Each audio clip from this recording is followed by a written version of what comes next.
ಶಿಥಿಲಗೊಂಡ ಶಾಲಾ ಕಟ್ಟಡ, ಶಿಕ್ಷಕರು ಸಹಿತ ಮೂಲಭೂತ ಸೌಕರ್ಯಗಳ ಕೊರತೆ. ಒಟ್ಟಾರೆಯಾಗಿ ಯಾವುದೂ ಇಲ್ಲದ ಶಾಲೆಗೆ ಕರ್ನಾಟಕ ಪಬ್ಲಿಕ್ ಸ್ಕೂಲ್ ಎಂಬುದಾಗಿ ನಾಮಕರಣವನ್ನ ಮಾಡಿ ನಮ್ಮನ್ನ ವಂಚಿಸಿ ನಮ್ಮ ಮಕ್ಕಳನ್ನ ಶಾಲೆಗೆ ಸೇರಿಸುವಂತೆ ಮಾಡಿದ್ದಾರೆ ಎಂಬುದಾಗಿ ಆರೋಪಿಸಿದ ಶಾಲಾಭಿವೃದ್ಧಿ ಸಮಿತಿ ಹಳೆ ವಿದ್ಯಾರ್ಥಿಗಳು ಸಹಿತ ಮಕ್ಕಳ ಹೆತ್ತವರು, ಪೋಷಕರು ಸೇರಿ ಶಾಲಾ ಮುಂಭಾಗ ಶಾಲೆಯ ವಿವಿಧ ಬೇಡಿಕೆಗಳನ್ನು ಈಡೇರಿಸುವಂತೆ ಒತ್ತಾಯಿಸಿ ಪ್ರತಿಭಟನೆ ನಡೆಸಿದ್ದಾರೆ. ಈ ಬಗ್ಗೆ ಮಾತನಾಡಿದ ಶಾಲಾಭಿವೃದ್ಧಿ ಸಮಿತಿಯ ಉಪಾಧ್ಯಕ್ಷೆ ವಿನಯಲಕ್ಷ್ಮಿ ಅವರು, 92 ವರ್ಷಗಳ ಹಳೆಯದಾದ ದುರಸ್ತಿ ಕಾರಣದ ಕಟ್ಟಡ, ಒಂದೇ ಕೋಣೆಯಲ್ಲಿ 66 ವಿದ್ಯಾರ್ಥಿಗಳು ಗೃಹ ಬಂಧನ ಮಾದರಿಯಲ್ಲಿ ಪಾಠ ಕೇಳುವ ದುಸ್ಥಿತಿ ಒಂದು ಕಡೆಯಾದರೆ 115 ವಿದ್ಯಾರ್ಥಿನಿಯರಿಗೆ ಒಂದೇ ಶೌಚಾಲಯ, ಕನ್ನಡ ಮಾಧ್ಯಮಕ್ಕೆಲ್ಲ ಶಿಕ್ಷಕರು, ಶಾಲಾ ಪುಟಾಣಿಗಳಿಗೆ ಪ್ರಾಣಭಯ ಒಡ್ಡುತ್ತಿರುವ ಶಾಲಾ ಸಮಯದಲ್ಲೂ ಮೈದಾನದಲ್ಲಿ ಅಡ್ಡಾಡುವ ಖಾಸಗಿ ವಾಹನಗಳು, ಈ ಎಲ್ಲ ವಿಚಾರಗಳನ್ನು ಲಿಖಿತವಾಗಿ ಸಂಬಂಧಪಟ್ಟ ಶಿಕ್ಷಣಾಧಿಕಾರಿಗಳಿಗೆ ಸಹಿತ ವಿದ್ಯಾಸಂಸ್ಥೆಯ ಅಧ್ಯಕ್ಷರು ಈ ಭಾಗದ ಶಾಸಕರಿಗೆ ನೀಡಿದ್ರೂ ಈವರೆಗೆ ಕ್ರಮಕ್ಕೆ ಮುಂದಾಗಿಲ್ಲ ಎಂದು ಹೇಳಿದರು. ಗ್ರಾಮಕ್ಕೆ, ನಮ್ಮ ಪಡುಬಿದ್ರೆ ಗ್ರಾಮಕ್ಕೆ ಒಂದು ಮಾದರಿ ಶಾಲೆ ಬೇಕು. ಆ ಮಾದರಿ ಶಾಲೆಯನ್ನು ನಿರ್ಮಾಣ ಮಾಡೋದ್ರಲ್ಲಿ ಶಿಕ್ಷಕರ ಅವರಿಗೆ ಯಾವುದೇ ಮನಸ್ಸಿಲ್ಲ ಅಂದರೆ ಅದಕ್ಕೆ ನಾವು ಹೊಣೆ ಇಲ್ಲ. ಅವರವರ ಇದರಲ್ಲೇ ನಮ್ಮ ಮಕ್ಕಳನ್ನು ಸಫರ್ ಮಾಡಬಾರ್ದು ಅವರು.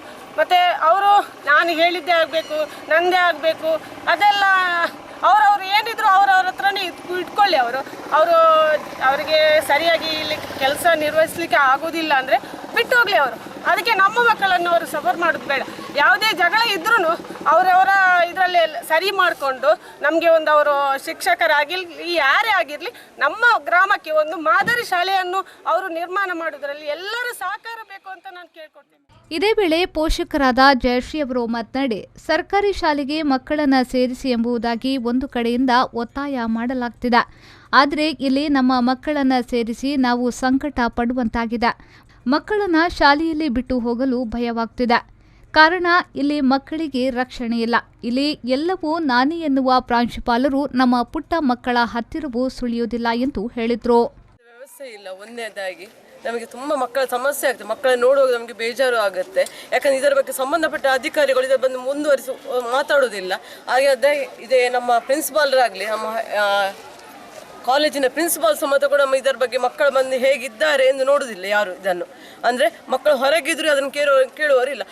ಹೊರಗಡೆ ಕಂಪೌಂಡ್ ಇಲ್ಲ, ಒಂದು ಕಡೆಯಲ್ಲಿ ಕಂಪೌಂಡ್ ಇಲ್ಲದೆ ಮಕ್ಕಳು ಯಾರು ಕೊಂಡೋದ್ರೂ ಗೊತ್ತಿಲ್ಲ ಯಾರಿಗೂ. ಇದು ಅದನ್ನು ಕೇಳುವವರು ಯಾರು, ನಮಗೆ ಯಾರು ನ್ಯಾಯ ಕೊಡ್ತಾರೆ ಅಂತ ನಾವು ಕೇಳ್ತಾ ಇದ್ದೇವೆ ಅಷ್ಟೇ. ನಮ್ಮ ಮಕ್ಕಳನ್ನ ಬಿಟ್ಟು ಹೋಗ್ಲಿಕ್ಕೂ ನಮಗೂ ಭಯ ಆಗುತ್ತೆ ಇಲ್ಲಿಂದ. ಇದಕ್ಕೆ ಸಂಬಂಧಪಟ್ಟ ಅಧಿಕಾರಿಗಳು ಬಂದು ನಮ್ಮ ಹತ್ರ ಮಾತಾಡಲೇಬೇಕು. ಇದಕ್ಕೆ ಬರಲೇಬೇಕು ಎಲ್ಲರೂ. ಯಾಕಂದರೆ ಇಷ್ಟು ಮಂದಿ ಮಕ್ಕಳು ಜವಾಬ್ದಾರಿ ಇದು ಮಾಡು. ಒಂದು ಬಾತ್ರೂಮ್ ಇಲ್ಲ ಒಂದು ಮಕ್ಕಳಿಗೆ, ಹೆಣ್ಣು ಮಕ್ಕಳಿಗೆ ಹೋಗುವ ಹಾಗಿಲ್ಲ. ನಾವೆಂತ ಮಾಡಬೇಕು ಹೇಳಿ? ಎಲ್ಲಿ ಯಾರ ಹತ್ರ ಕೇಳಬೇಕು? ನಾವು ಟೀಚರ್ ಹತ್ರ ಕೇಳಿದೆ, ಅವತ್ತ ಕೇಳಿ ಅಂತ ಹೇಳಿದೆ. ಅವರು ಹೇಳಿದರೆ ನಮ್ಗೆ ಗೊತ್ತಿಲ್ಲ, ಶಾಸಕರಿದ್ದಾರೆ ಅಂತ ಹೇಳ್ತಾರೆ. ಶಾಸಕರಿದ್ದಾರೆ, ಮೇಲ್ವಿಚಾರಕರಾದ ಅವ್ರು ಬರಬೇಕಿತ್ತಲ್ಲ. ಯಾವುದೇ ಒಂದು ಪ್ರೋಗ್ರಾಮ್ ಆಗಲಿ ಬರುವುದಿಲ್ಲ, ಸ್ಯಾನಿಟೈಸರ್ ಮಾಡಲಿಲ್ಲ ಯಾವುದೇ ಇದನ್ನು. ಹಾಗಾದ್ರೆ ಗೌರ್ಮೆಂಟ್ ಶಾಲೆ ಯಾಕೆ ಹಾಗಾದರೆ? ಈ ಸಂದರ್ಭ ಶಾಲಾಭಿವೃದ್ಧಿ ಸಮಿತಿಯ ಅಧ್ಯಕ್ಷ ಪ್ರಕಾಶ್ ಪೂಜಾರಿ, ಹಳೆ ವಿದ್ಯಾರ್ಥಿ ಸಂಘದ ಅಧ್ಯಕ್ಷ ಪ್ರಕಾಶ್ ಪಿಎಸ್, ಕೋಶಾಧಿಕಾರಿ ಕೀರ್ತಿಕುಮಾರ್ ಹಾಗೂ ಸುಮಾರು 60 ಮಂದಿಯಷ್ಟು ಪೋಷಕರು ಪ್ರತಿಭಟನೆಯಲ್ಲಿ ಪಾಲ್ಗೊಂಡಿದ್ದರು. ನಮ್ಮ ಶಾಲೆಯ ರಕ್ಷಣೆ, ನಮ್ಮ ಶಾಲೆಯ ರಕ್ಷಣೆ, ನಮ್ಮ ಶಾಲೆಯ ರಕ್ಷಣೆ ಬೇಕೇ ಬೇಕು, ಬೇಕೇ ಬೇಕು. ಸುರೇಶ್ ಶರ್ಮಾ, ವಿ4 ನ್ಯೂಸ್, ಪಡುಬಿದ್ರೆ.